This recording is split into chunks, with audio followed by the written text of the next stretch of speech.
Hello, in this video we'll be looking at the black removal wizard. Set black removal should only be used for black garments where you don't want to print any black ink.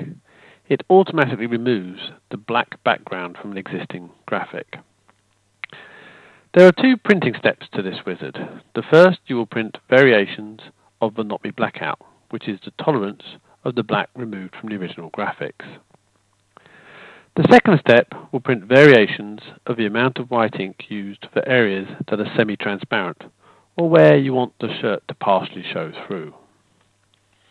This will set up the queue to use these settings on all subsequent jobs. As a word of warning, you can overtune your settings for a particular graphics, so it's worth testing the final queue settings with several different graphics. Make a note of your settings as you run the wizard, and then if you do find you want to adjust them further, you can run the wizard with a different graphics and compare the results and maybe average out the results. Or you could create a separate queue. For example, you could have a queue that holds shadow details for those sorts of graphics, and a separate queue that would be more aggressive on removing black and use the shirt for the shadow details. In the queue menu, select the Setup Black Removal. Select your bed size and then the graphic you want to use for the output. You can select the size you would like to print the variations on the shirt and click Next. In this first print, we're going to select a maximum and minimum range for the black removal. I'm going to print from 30 to 75 in steps of 15. So this will print the black removal at 30, 45, 60 and 75. Once we have printed the shirt, we can then look at the output and select the not be blackout value that we think gives the best result.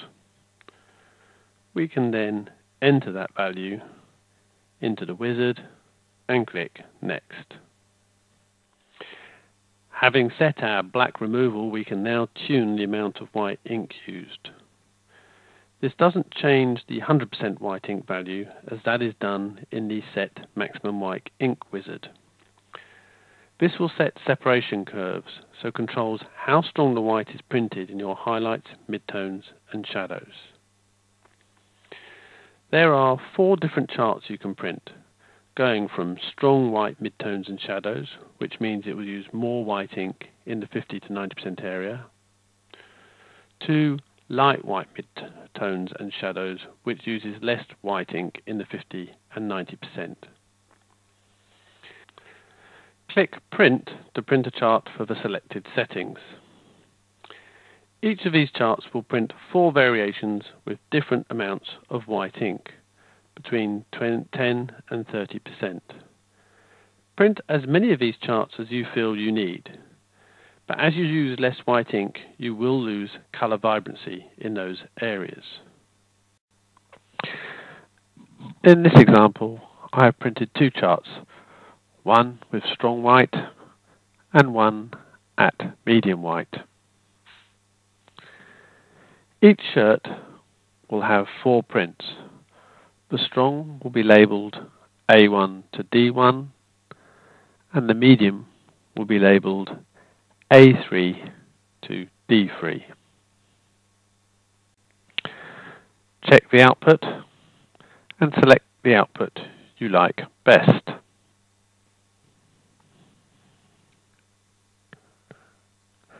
Select the chart in the wizard with the preferred output and select your best image from A to D and click Finish. You can make further changes to the queue with the choke or the color boost wizard as required.